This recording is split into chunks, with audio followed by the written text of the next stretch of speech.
Vendredi, notre nouveau concept, c'est un entrepreneur, un influenceur ou un blogueur, bref, un invité qui nous parle et échange avec nous sur sa passion, sur ses projets, sur son entreprise. Et puis aujourd'hui, je reçois une entreprise bien particulière, mais la femme derrière cette entreprise-là, c'est Véronique Lecourt de chez Sugart.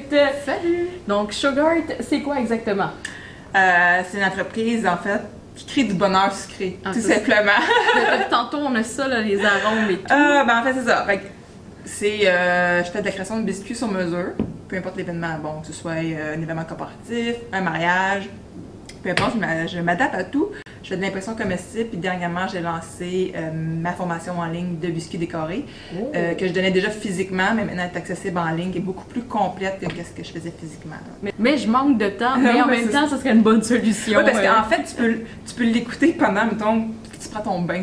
Tu mets ta tablette, puis tu peux l'écouter, puis... Oh, ça c'est intéressant. Tu fais la vaisselle, tu l'écoutes, tu sais. Fait qu'un coup que un jour tu veux faire des biscuits, mais tu peux les réécouter à ce moment-là. Ah, j'avoue. Ouais, non, c'est intéressant. Puis il y avait aussi, tu as une chaîne YouTube qui est active. Tous les lundis. Le blog Localicieux. Puis, oui, ça aussi. C'est qu'est-ce qui nous a inspiré aujourd'hui? Une sélection de vins. Donc, j'ai dit, on va y aller avec du vin d'érable. C'est ça. Toi, tu fais aussi beaucoup de corporatifs. Oui. Donc, explique-nous qu'est-ce que tu offres aux compagnies exactement. Ça, pour les clients corporatifs, ça peut être nécessairement, ça peut être pour un lancement de produit, un lancement d'une nouvelle saison de quelque chose, un tournoi de golf, un party de Noël, peu importe, remercier les clients. Tout simplement, ça peut être un panier de biscuits que bon, je complémente aussi avec d'autres amis entrepreneurs, que je peux mettre d'autres produits locaux bouffe avec. Ou sinon, il y a d'autres compagnies qui vont faire mettons, des dépouillements d'arbre de Noël ou peu importe, qui ont des activités, ça peut être pas nécessairement juste à Noël, mais il reste que, mettons, ils vont faire des activités comme ça, puis ils vont remettre des biscuits à décorer, des maisons à décorer, peu importe. Donc, ça devient des options différentes. Moi, je fais pas d'animation comme telle de ces ateliers-là. D'habitude, ils engagent quelqu'un à l'externe qui vient animer, mais ils utilisent mes biscuits pour faire les différentes animations. Wow! Et ça fait combien d'années que tu as Sugart ou que tu es dans le domaine de la pâtisserie? Sugart, ça a fait 9 ans au mois de septembre. OK. Ouais. Déjà, le temps passé, c'est effrayant. J'ai commencé à faire des biscuits à peu près 2 ans, 2 ans et demi avant ça. C'est là que j'ai participé au départ, c'était juste par le plaisir. J'ai commencé ça, tu sais, quand les pages Facebook ont commencé. Oui. À la place de tout le temps acquérir le monde sur mon profil personnel, je me suis dit, je vais me faire une page pour le fun. C'était avant que ce soit la compagnie. Fait que je mettais toutes mes photos là, j'avais un petit blog, puis tu sais. Est-ce que c'était le blog Localicieux? Non, le Localicieux, ça fait juste comme 2 ans. Fait que c'était Sugart. Je m'étais trouvé un nom, je m'étais pas tenté un logo avec un fond quelconque. Puis c'était pour le plaisir, puis ça a vraiment commencé comme ça. Puis dans ce temps-là, c'était merveilleux, les pages Facebook. Tu avais 25 personnes sur ta page, tu avais 52 personnes qui avaient vu ta publication. C'est plus complexe, il y a plus aussi de gens. Ben oui, avant une page, j'étais comme, c'est quoi ça, une page? Mais fait que ça a commencé en fond à cause de ça. Que les gens ont commencé après ça à dire, t'en vends-tu? Faut ça comme tel.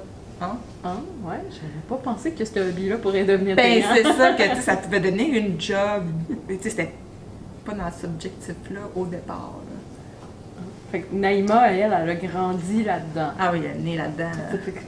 Penses-tu que ça lui a poussé sa curiosité par la pâtisserie? Mais c'est sûr, parce que veut pas, elle a toujours été un peu comment on appelle ça, ma testeuse, whatever, d'essayer des concepts, j'ai essayé sur elle, ou là c'est rendu à se faire qu'elle me donne des idées. Bon, puis c'est super drôle parce que chaque année je dis « Oh, je veux faire une maison en pain d'épices », puis tu sais, pour vrai, à chaque fois j'achète le kit à l'épicerie. C'est pas bon. Il est dur, genre. Oui, il est dur, mais en même temps, tu sais, genre, j'ai pas le guts de faire le biscuit, la pâte à biscuit, tout ça. Est-ce que c'est une option que tu offres? Ben en fait, dans les années passées, j'avais déjà offert des kits de maison en gingembre, que la pâte était déjà cuite, puis j'envoyais un kit avec les bonbons et tout ça. Là, je me demande cette année si je l'offre. En fond, les gens les recevaient à la maison, puis il restait juste à l'assembler. Oh. Ouais. Fait que là, je suis en train de me demander si je l'offre encore, mais là, je suis en train de monter un autre cours sur Faites à maison gingembre. Fait que tu sais, je monte toutes les étapes, puis les trucs, puis tout ça. Donc, je me demande si je fais les boîtes à commander ou si je vais juste avec le cours en ligne qui montre toutes les étapes et tout ça. Ça va être un cours à petit prix. Ça ne sera pas comme le gros cours, ça va être juste un petit plus. Là. Oh, mais ça, probablement, je vais le suivre attentivement parce que à chaque année, je dis, oh, j'aimerais ça faire ça avec ma fille, puis ça. Puis expectation, tu sais, tu veux que ça soit tout droit comme ça, finalement, ça finit croche comme ça. Il y a du glaçage partout. Puis là, ton enfant mange des bonbons au fur et à mesure parce que t'en as pas assez d'en boire. Ben, c'est parce que le truc, c'est de faire la maison, la coller la veille quand il n'est pas là. Ah. Ouais, comme ça, c'est plus solide aussi. Ok. Ouais. Oh. Fait que là, après ça, je vais pouvoir refaire un château royal, tu sais, comme Elsa, mettre ça sur un centre des photos. Est-ce qu'un jour tu veux écrire un livre? Ah, ça fait des années que je vais écrire un livre. Ça, c'est merveilleux. Ah, écoute, oui. moi, t'es une fan ici, là, parce que vraiment. Puis moi, j'ai vu aussi certains biscuits que tu mettais le logo de l'entreprise aussi. Donc, tu sais, c'est des services. En fait, ça peut être n'importe quoi, ça peut être la photo à quelqu'un. Tu sais, c'est. Tu peux, tout ce qui passe dans Photoshop peut être mis. Ok. C'est aussi clair que ça. C'est bon, ça. Fait que, non, c'est vraiment versatile. Puis c'est en fait, quand les formes sont pas trop fragiles, ça s'en va aussi par la poste. Oh. Moi, comme, mettons, la fin des classes, je fais mes boîtes, j'ai fait toujours en conséquence que les designs, je peux bien les shipper parce qu'il est tout. Tu sais, que je peux brasser la boîte dedans, puis les biscuits ne bougeront pas. Ça fait beaucoup de papier. Non, même pas. Il n'y a même pas beaucoup de papier dedans. C'est que c'est une boîte métallique. Elle a du padding, un peu comme les boîtes de chocolat. Oui. Donc les biscuits sont comme collés avec la glace royale, comme ça. J'en mets un peu en dessous. Puis j'en mets un autre padding par-dessus. Fait qu'il n'y a pas plein de papier, mais c'est choisi de l'épaisseur en fonction. Puis ça s'envoie partout. Mais même les biscuits au comparatif ronds, j'ai une manière de les emballer que ça se casse pas non plus. Là. Puis est-ce qu'on peut trouver, mettons, sur ton blog, la recette de la glace royale, si on veut en refaire à la maison? Ou... Sur le blog, mon Dieu, j'ai-tu la recette de la glace royale? Ben moi, en fait, là aujourd'hui c'est de la glace royale, mais d'habitude, mon biscuit, c'est pas de la glace royale. Je suis à base de sirop de maïs. Je pense dans une de mes vidéos, je mets le lien ou la recette sur ma chaîne YouTube de la recette. C'est bon, ça. Ça vient ferme, mais ça vient pas croquant comme une glace royale. Fait que moi, je trouve ça plus agréable en bouche à ce niveau-là. C'est plus fun à manger. C'est ça. Fait que sur la chaîne, je travaille en majorité avec cette glace-là. J'adore faire la création de contenu. Oui. Je capote. Non, mais son contenu est vraiment intéressant. Au départ, ça a commencé à cause d'eux autres. Là. Dans le fond, tu fais les fêtes d'enfants. Bon, je cuisine. Moi, ma mère, en fait, cuisinait nos gâteaux. C'était malade, tu sais. Elle avait suivi comme un cours de gâteaux. Mais quand elle était dans les années 80. Donc, c'est de mère en fille. Ah, puis elle faisait des gâteaux hallucinants, là. Elle avait, quand j'ai eu 4 ans, elle a reproduit. Maman était bien thématique. Elle reproduisait, mettons, un cadeau que j'aurais. À 4 ans, c'était un toutou ours qui était assis. Ben, le gâteau, c'était ce toutou-là, assis. C'était malade. Wow. L'année d'avant, bon, c'était les popos dans ce temps-là qui étaient bien populaires. Ben, on a à peu près le même âge, hein? Oui, c'est ça. Moi, j'ai 33. Ah, bon, ok. Fait que j'avais un gâteau popo, mais tu sais, genre, tout pipé, parce que dans le temps, il n'y avait pas de fondant. C'était vraiment, là, elle avait un talent incroyable, puis je me dis, si ça serait maintenant, oui, ça, elle aurait un blog, une chaîne YouTube malade, là. Puis ma mère est très manuelle, tu sais. Fait que c'est à partir de là. Ça t'en ferait pas? Tu sais, veux pas. Non, c'est ça. Maman, faut que tu partes un blog, c'est ça. YouTube. Mais tu sais, elle fait de la couture, tu sais, elle est super manuelle. Donc, veux pas, ça part de là. Puis, après ça, bon, moi, je me suis dit, moi aussi, je vais faire les gâteaux pour mes enfants, ça va être malade. Mais c'est parce que la fête à Naïma, à Saint-Yernan, ça marchait pas. C'était affreux. Puis, tu sais, quand tu fais un gâteau, tu as un one shot, hein? Oui. C'est le gâteau. Les biscuits, mais moi, je fais toujours un 5-10% en cas d'erreur. Quand tu scrapes un, c'est pas grave, t'en as d'autres. C'est ça, un gâteau, c'est one shot. Ça n'a jamais été mon dada, les gâteaux, mais il reste que, bon, avec les années, je me suis quand même améliorée, même si j'en fais comme 4 par année. C'est ça, puis tu sais, même, je pense que vous avez transmis pas mal à Naïma la passion de la pâtisserie. Moi, avec son petit kiosque tout beau, style Pinterest, je la revois cet été, là. Ah, elle était trop cute. Ah, puis ça fait comme, tu sais, elle veut une pâtisserie depuis comme l'âge de 4 ans. Il y a peut-être pendant 6 mois, Monique, qu'elle a changé d'idée, puis là, elle est rendue à 11 ans, puis tu sais, c'est ça. Elle est hallucinante, là. Ah, mais tu sais, moi, à son âge, mais tu sais, le concept que tu peux dans la vie, tu peux faire ta job. Je connaissais pas ce concept-là d'être entrepreneur. Non. Moi, mon père, il était militaire.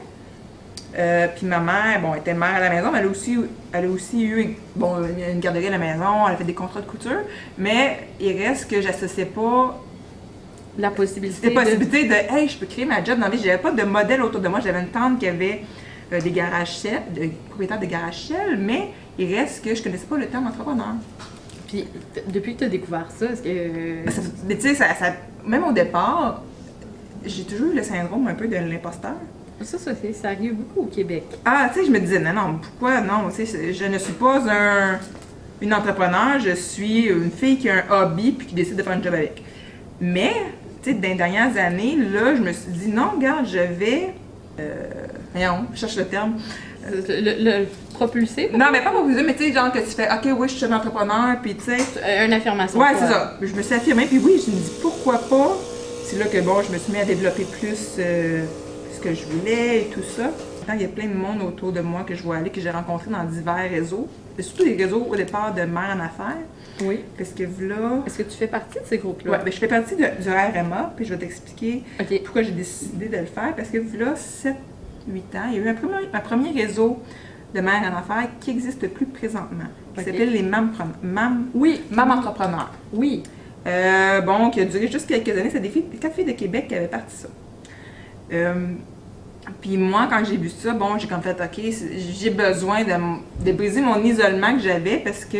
C'est vrai que souvent, des mères entrepreneurs, on se le dit, des fois, on est un peu isolé. Oui, puis moi, à la base, je m'étais dit, je suis une mère à la maison. Tu sais, c'est venu par la suite. Je suis supposée, bon, je suis à la maison, puis sauf que j'avais pas d'amis non plus à Montréal qui avaient des enfants, ou peu importe. Fait que tu sais, tu te ramasses que...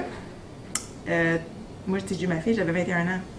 Fait que la plupart de mes amis étaient soit à l'école, étaient juste soit pas en couple. Non, j'avais 22 ans. Oui, exactement. J'avais 22 ans. Oui, il était en couple, mais c'était pas sérieux. Mais c'est ça, c'était juste, tu sais, pas rendu là. Fait que là, tu fais comme, ah, OK. Fait que là, j'ai eu mon deuxième, mais même pas 2 ans d'intervalle. Fait que, tu sais, je me ramassais que je passais ma journée, en fond, à faire du blablabla, à changer des couches. Et ça vient plate, hein? Des fois, ben, tu sais, je les aime bien gros, mes enfants, mais je manquais de socialiser. Contact extérieur. Puis quand, tu sais, je suis pas une fille super sociale, tu sais, mettons. Tu sais, j'ai pas besoin d'un gros réseau, mais tu sais, juste de pouvoir ventiler avec quelqu'un un moment donné. Puis qui vit les mêmes choses que toi. Exactement. Puis là, quand j'ai commencé à faire les biscuits puis tout ça, bon, il y a eu Facebook. Ah, moi, sincèrement, l'avènement de Facebook. Ça a aidé beaucoup de mères. C'est con, mais tu sais, ça a donné un contact, un extérieur que, hey, oui, je jase à du monde, même si. Exactement. Sont pas devant moi. Suite à tout ça, bon, il y a eu l'avènement de l'entreprise que je considérais alors comme un hobby que je pouvais faire de l'argent avec. Puis le réseau des mamans entrepreneurs à ce moment-là a commencé. Que là, que j'ai rencontré un paquet de filles, dont les propriétaires des boutiques Marie-Hélène, Valérie de Rose Flash, puis un paquet d'autres filles, dont Christine Marcotte, qui est présentement la présidente du RMA. Fait que on a toujours gardé contact depuis ce temps-là. Donc, à ce moment-là, tu sais, c'est vraiment venu. Tu sais, c'était les mêmes cafés, c'était une fois par mois qu'on se réunissait une classe.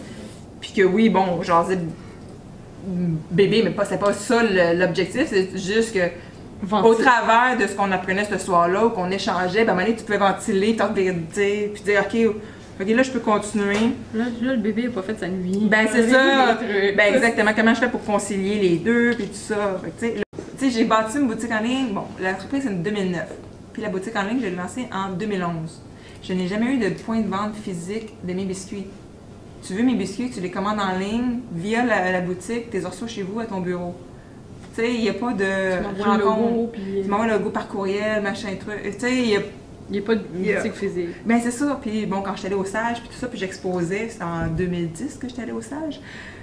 Puis j'exposais mon entreprise, puis les autres étaient fascinés. J'avais eu des contrats corporatifs. Par le web. Par le web, alors que dans ce temps-là, je ne réseautais pas du tout. J'avais 2 enfants en bas de 4 ans. J'avais pas de boutique en ligne à ce moment-là encore, mais j'avais un site web que je m'étais gossé. Comme que je pouvais, tu sais. Puis j'avais quand même des contrats corporatifs. Ils étaient comme, ah, OK. Wow! Ben, c'est ça, tu sais. Moi, je voyais pas l'ampleur de ça. C'est comme, ben non, tu sais, pourquoi j'en aurais pas? Tu sais, dans ma tête, je me disais, ben non, tu sais. Mais eux autres trouvaient ça fascinant, mais tu sais, c'était des gens qui étaient. Un peu plus âgés. Ben, c'est ça, tu sais, moi, j'avais dans ce temps-là 25 ans. Ouais. 25, 26. C'est ça, nous, on voyait, tu sais, comme. Ben, c'est ça, moi, c'était comme juste normal. C'était la continuité, puis c'est drôle parce que, pas dernièrement, je me cherchais un peu, tu sais, peut-être là 2 ans, je me disais, Colin, tu sais. Bon, je continue-tu, les biscuits, c'est dur physiquement, tu sais, on s'en cachera pas. Oui, les brûlures. Non, mais oui, les brûlures, ça, j'en ai plus dans la main. Mais c'est les poignets, c'est le dos, tu sais, t'es tout le temps, t'es de même, tu fais des biscuits, t'es décor, t'es tout le temps crampé. un moment donné, ça devient dur sur le corps. Fait que je me dis, Colin, est-ce que je continue? Tu sais, quand tu fais 1000 biscuits, un moment donné, là, Ouais, dans une journée. oui, il faut que tu décores dans une journée parce que je travaille toujours dans un lab de 3 jours. Cuisson, décoration, finition, emballage, c'est l'autre journée. Fait que quand t'en fais 6, 700, 800, une année, tu fais comme, c'est dur. Fait que tout ça que je me disais, Colin, je lâche-tu? Là, je me suis rappelé à tout ce que j'aimais ça faire depuis. Moi, je suis une génération web. Tu sais, chez nous, Internet était là, j'avais 11 ans. Ouais, ben c'est ça, je pense qu'on est de toutes de Mais, tu sais, dans mon groupe d'amis, j'étais une des quasiment seules qui avait Internet, tu sais, Netscape puis tout ça. Puis... Oh mon Dieu, Netscape. Oui, Netscape, puis n'existe probablement plus, là. Caramel. ICQ, MERC, machin Oh truc, tu sais, my God. Palace, puis... bref, tu sais, dans ce temps-là, je codais déjà un peu des petits en HTML, tu sais, je m'amusais. Sais-tu de GeoCities que tu pouvais faire justement des... Ah non, celle-là, je l'ai pas utilisé, mais vraiment, je prenais le chef, comment il s'appelait? Ah mon Dieu, je me souviens plus. Mais c'est super facile d'insérer des liens puis tout ça, puis tu voyais en même temps ce que ça donnait en HTML. Fait que là, tu pouvais comprendre le principe. Mais tu sais, j'avais comme 13 ans. Mais reste que j'ai appris comme ça, puis mon secondaire, j'ai fait l'album étudiant, même si j'étais pas dans la gang des cools là, qui font tout à l'école. Ouais, mais tu sais, c'est moi qui s'est occupé. Je suis en train de casser mon... qui s'est occupé de la mise en scène de l'album. Puis, tu sais, de la création de contenu, j'ai fait, comment il y a 2 ans, j'ai comme fait, ah non, tu sais, ce que j'aime, oui, j'adore faire des biscuits, j'adore faire des créations sucrées, mais j'aime faire du contenu. C'est pour ça que tranquillement, tu sais, je fais plus de cours en ligne, plus de contenu, parce que oui, je continue à faire des biscuits, je continue à faire des contrats, mais il reste que j'aime ajouter la corde de création de contenu à côté, là. Fait que, tout ça remonte à 20 ans, quand je codais mes sites HTML super cheap. Mon concept, il va falloir changer mon pattern. Je suis bien pattern. Mais c'est ça, tu disais tantôt aussi, Ah oui. en architecture que tu as étudié. Oui, au cégep, j'ai étudié en architecture. Fait que, tu sais, moi, je suis très linéaire dans la vie. J'aime les trucs linéaires. Donc, Mais pourtant, les biscuits, tu sais, c'est quand même assez artistique. Tu sais, je sais, mais quand tu regardes mes concepts, il reste que ça reste toujours plutôt linéaire. Tu sais, moi, faire un personnage, là, ou ça, j'ai ça, c'est pas mon dada, je vais en référer à quelqu'un d'autre, tu sais. Moi, j'ai ça. Mais quand c'est plus des affaires graphiques, des trucs comme ça. Mais toi, tu sais, est-ce que tu trouves que c'était important d'avoir un sisterhood ou un brotherhood d'entrepreneurs? Tu peux pas être seul. C'est ça. Tu sais, tu vas ramer, mais tu vas avoir tout le temps une vague qui va revenir. Avant, il n'y a pas si longtemps, en fait, je voyais les autres filles qui faisaient des biscuits comme, tu sais, j'étais comme, non, pas un autre, ah non, mais au final, là. Des fois, ils t'apportent des clients. Non, mais là, c'est rendu que, tu sais, on a toutes nos niches. Oui. Il y en a une, elle va être plus personnage, tête d'enfant, moi, je suis plus comparative, puis elle s'en fout de faire 500 biscuits pareil, là. C'est ça. Fait que, tu sais, on a toutes nos niches, puis au lieu de se varger dessus, ben, on se réfère des clients, on ventile ensemble en privé aussi. Fait que veux pas. Exactement. À un moment donné, faut arrêter de voir la compétition comme exactement, la compétition. là, exactement. Je pense que, tu sais, si on se tiendrait tous ensemble, les entrepreneurs. C'est bon? Si on se tiendrait tous ensemble, les entrepreneurs, parce que le monde de l'entrepreneuriat serait aussi un peu plus riche au Québec. Oui. Parce que veux pas, c'est pas à tout en se battre qu'à un moment donné, non, c'est ça. Tu réussis, là, c'est en s'entraidant, veux pas, qu'on finit par réussir à se développer, là. C'est pas en écrasant que tu vas monter non, c'est ça. Les autres, là. C'est ça, une vie d'entrepreneur, il faut gérer les enfants en même temps que de gérer le travail. Bien plus... Mais à un jeune entrepreneur qui commence, qu'est-ce que tu lui glisserais comme mot? Lâche pas. Lâche pas. Oui, c'est aussi simple que ça. C'est parce que, à un moment donné, là, tu vas te décourager. Tu sais, il y a plein de moments de découragement. Tu sais, je sais plus combien de fois je me suis dit, ah non, moi je suis tannée, je suis plus capable. Je lâche tout. Puis j'ai toujours l'image qui me revient. À un moment donné, j'ai vu une image passer probablement sur Facebook, je suis tout le temps là-dessus. Que c'était 2 petits bonhommes, un par-dessus l'autre, qui creusaient dans un tunnel. Oui. Puis il y en a un qui décidait de lâcher. Mais il était proche. Mais juste l'autre bord, il y avait ça, les diamants, il était juste l'autre bord, puis l'autre continuait. Fait que tu sais, quand il me dit, ah non, je vais lâcher. Ah non, je me repense de cette image-là. Cette image-là, on en a inspiré plusieurs. Puis y a-tu un autre conseil? Un autre conseil. De bien s'entourer. Tu sais, c'est sûr que si autour de toi, t'as des gens, ta famille qui n'arrêtent pas de te dire, mais qu'est-ce que tu fais, nanana, tu sais, il faut. Ouais, ou. Tu sais, des fois, non, des Ce fois, serait c'est pas tellement mieux d'avec un 9 à 5. Ben, ça, mais des fois, c'est pas ouais. toujours justement ta famille, si elle est pas. Tu sais, elle comprend pas, ben pas, c'est d'aller chercher d'autres gens qui vont pouvoir t'entourer, puis. En fait, c'est d'être bien entouré parce que, bon, moi, je me suis lancée un peu dans le vide en n'ayant pas de modèle non plus d'entrepreneur, ou peu importe. Fait que, tu sais, c'est d'aller chercher des ressources. Il y a tellement de ressources qui existent. Moi, j'étais allée dans le temps, ça s'appelait le CEDEST, mais ça a changé de nom depuis le temps. Ça comme. Comment ça s'appelait? C'était le Centre local de développement. Mais en tout cas, bref, Oui. depuis le temps, ça a comme changé de nom, ça s'est fusionné, bref.